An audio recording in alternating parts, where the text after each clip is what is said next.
Hey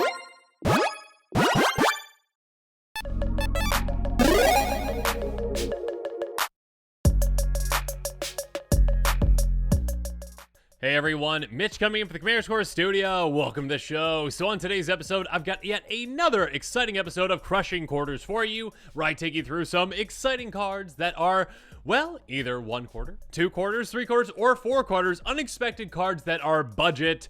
So if you are interested in any of these cards, make sure you check out that card list link in the description below and pick some up. Now with all that said, let's jump into it.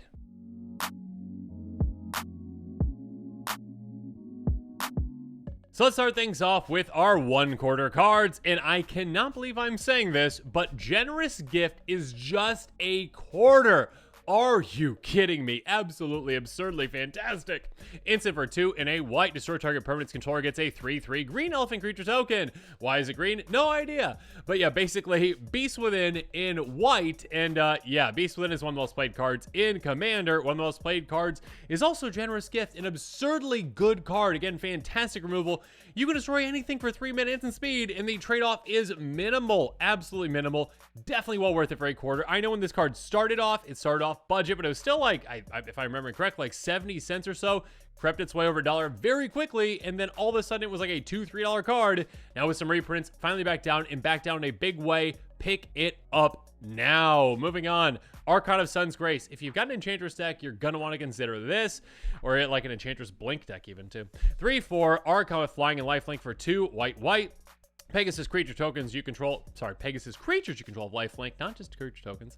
But on top of that, Constellation, whatever enchantment enters battlefield under control, you get a 2/2 white Pegasus creature token with flying.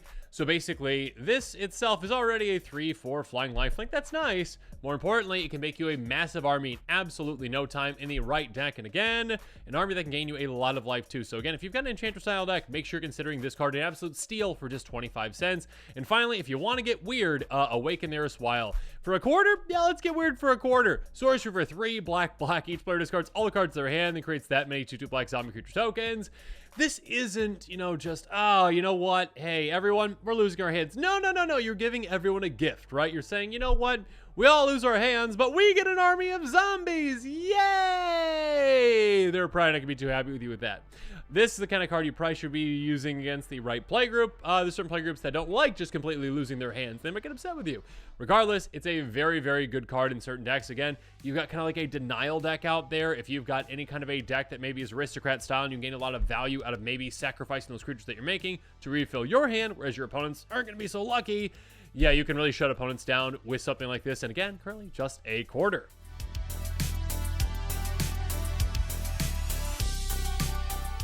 Next up at 2 quarters, an oldie but a goodie, and a very weird card at that. We've got Elephant Grass, an enchantment for a single green mana. Cumulative upkeep 1, so you do have to keep paying for it at each upkeep, essentially more and more. Black creatures can attack you. Non-black creatures can't attack you unless the controller pays additional 2 for each attacking creature. This is essentially, in one way, worse, and in one way, better, Ghostly Prison. Absolutely crazy. Again, Ghostly Prison costs 3 mana. This only costs a single mana. Yeah, you're going to be paying more over time for it, right? Cumulative upkeep, keeping it in play. But also this one says, hey, no, black creatures just can't swing at me. There's no even, pay 2, all right? No, you just can't swing at me. So yeah, if you're playing against a, black creature deck, essentially, yeah, they're not going to be coming through at you. And if you're playing against any other deck, yeah, hey, still Ghostly Prison, pay the 2. Players aren't really willing to pay that 2 a lot of the time, or they're going to be swinging elsewhere, or yeah, you're just basically taxing them. A crazy good card for just 50 cents for the right deck out there. Next up, Dance of the Manse, a very cool card, one that's great with artifacts or enchantments. A sorcery for X, white, and a blue. Return to X target artifacts and or X non-or enchantment cards with mana value X less from your graveyard to the battlefield. X is 6 or more. Those permanents are 4/4 creatures of other types. Basically a mass reanimation spell for either artifacts or enchantments. And yeah, you can make the mini creatures can be a finisher for you as well. Again, if you got an artifact or enchantment heavy deck, definitely consider something like this as a great way to say, yeah, let's recur some things, get them right back into play, keep things going, and also maybe finish opponents off.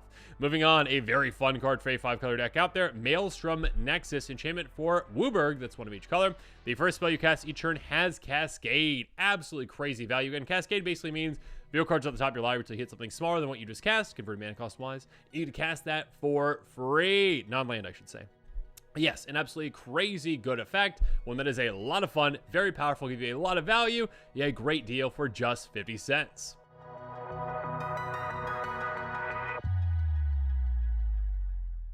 Moving on, though, let's move up to 3/4. That's right, 75 cents. We've got Fairy Artisans, a 2/2 Fairy Artificer with flying that costs 3 and a blue. 2/2 flyer for 4 mana. That's not good, but it is good because it has, whenever a non-token creature enters battlefield under opponent's control, create tokens, copy that creature, except its artifacts or other types, then exile all other tokens created with Fairy Artisans. I can't believe this card's only 75 cents right now. It's a crazy good card, one that says basically, hey, yeah, I get whatever the last creature was that any of you just played, essentially. Or, I mean, I guess it says enters the battlefield. So it could be blinked. Regardless, non-token. You are going to be taking advantage of so many things with a card like this. You can take advantage of course, activated abilities if you're able to activate them, before another creature comes into play of that creature that you just got. You can really take advantage of, though, and this is where it really comes in huge, ETBs. Someone else plays a Mold Drifter, all of a sudden, cool, I get to draw 2 cards as well. Someone plays a Wood Elves, cool, I go get a Forest. I guess if I have a Forest in my deck. Regardless, being able to take advantage of ETBs is massive, and of course, just really take advantage of the creatures that your opponents are playing, and maybe even swing with something absolutely massive as well. And yeah, if you've got populate effects, have fun with that. Moving on, Gerard's Order is a really good tutor card in a lot of decks out there. Sorcery for 4 mana, 2 black and a green. Search your library for the 2 creature cards, reveal them, put one in your hand, the other in your graveyard, then shuffle your library. At the very least, hey, if you need a tutor that says, hey, go get a creature, this is great. Yeah, just dump whatever in your graveyard, sure. But of course, you can really take advantage of creatures in your graveyard as well. There's certain creatures that actually want to be in your graveyard, like a resummoning skeleton, those types of creatures as well, or, anger or any of those creatures that really take advantage of just being in your graveyard and staying there, or maybe a creature that maybe has a way to get out of your graveyard, or extra value for having cards in your graveyard. See, a lot of kinds of decks that can take advantage of that side of it. But yeah, again, just a great tutor all around. Finally, a really weird card that can come in really handy in certain circumstances, Mirrorweave, a really fun card. Instant for 2 Azorius. Each other creature comes a copy target non-legend creature will have turn. I can't tell you how many crazy plays have happened with this card when I've been able to play it. I love this card because your opponent might think that they're in the best position, right? They've got the best creature out there. Like, yeah, I'm going to win. I got this in play now. And all of a sudden you're like, hey, every creature is that now, which can really throw them off when they maybe swing with something or, are getting swung at, or just expect that they can just win essentially because they have this, crazy thing. And all of a sudden everyone has it, or you can turn every creature into the smallest creature out there and do some pretty crazy things. It's a very flexible card that is actually very surprising. Yeah, try it out. I highly recommend it. Again, just 75 cents currently.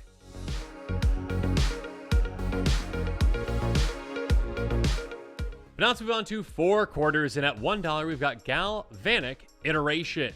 An instant for blue, red. Whenever you cast your next instant spell this turn, copy that spell, choose target to the copy, flash it back for 1 blue and a red. Really, really good card. This is a fantastic card that can basically just say, you know what? What's better than copying a spell once? Copy it twice, or copy 2 separate spells essentially. Again, this essentially is 2 mana to copy one of your spells, which is the going rate for that. Again, instant speed, which is lovely. And of course, on top of that, being able to flash it back, being able to do it again for just 1 mana more, that is absolutely huge. A great card, especially for spell slinger type decks out there, or maybe decks like my Villainous Wealth Joda deck that just wants to cast a giant Galvanic Iteration. Giant Villainous Wealth with Galvanic Iteration. You know what I mean? Copy big spells. Moving on, Fanatical Devotion. A card that I think is so underrated. 99 cents enchantment for 2 and a white. Sacrifice a creature, generate target creature. Yeah, you never see free sacrifice outlets in, well, okay, you see them in basically, what, black? A little bit in green, a little bit in red, but mostly just in black. And all of a sudden, yeah, you got it in white as well. And this is a great one for you. So yeah, Riskrat style decks like Teysa definitely need to be considering this kind of a card. It's huge. Free sacrifice outlets are great because, well, Riskrat style decks want to be able to sacrifice value whenever they can for free. And also this one says, hey, keep your best creatures in play. Protect your commander, protect your Teysa, whatever it is. Again, sacrifice those little creatures that you want to sacrifice anyways, that creature fodder, protect your key cards, including your commander. And then finally, Expansion Explosion. I can't believe this card's just $1 right now. Expansion, instant speed for Is It? Copy target in sorcery spell, convert mana cost 4 or less. Use targets to copy. Again, a great way to copy a good spell. Or, hey, Explosion. X, blue, red, X damage to any target player draws X cards. A massive way to say, burninate someone's face or a creature in play, and also draw a ton of cards. A great way to dump a ton of mana into this. So yeah, I hope that you enjoyed this episode of Crushing Quarters. Comment below with your thoughts on it. If you are interested in any of these cards, make sure you check out that card list link in the description below and consider picking some up. Yeah, hope that you enjoyed the episode. And of course, as always, thanks again and have a good one. This show and episodes like this one are possible thanks to viewers like you. If you're looking for an easy way to help support this show, make sure that you like, share, and subscribe. Also, hit that bell notification icon so you don't miss any new episodes. You can also go check out our playmats and other merchandise at thecommandersquarters.com. We also have a ton of brand new t-shirt designs in stock, so make sure you check out those as well. Another easy way to support this show is with our TCG Player affiliate links. So whether you're buying a deck or individual cards, you can use this general link right here or one in the description. And the final way that you can support this show is by supporting us directly by becoming a patron. There are many benefits to being a patron, and I truly couldn't do this without all of their support.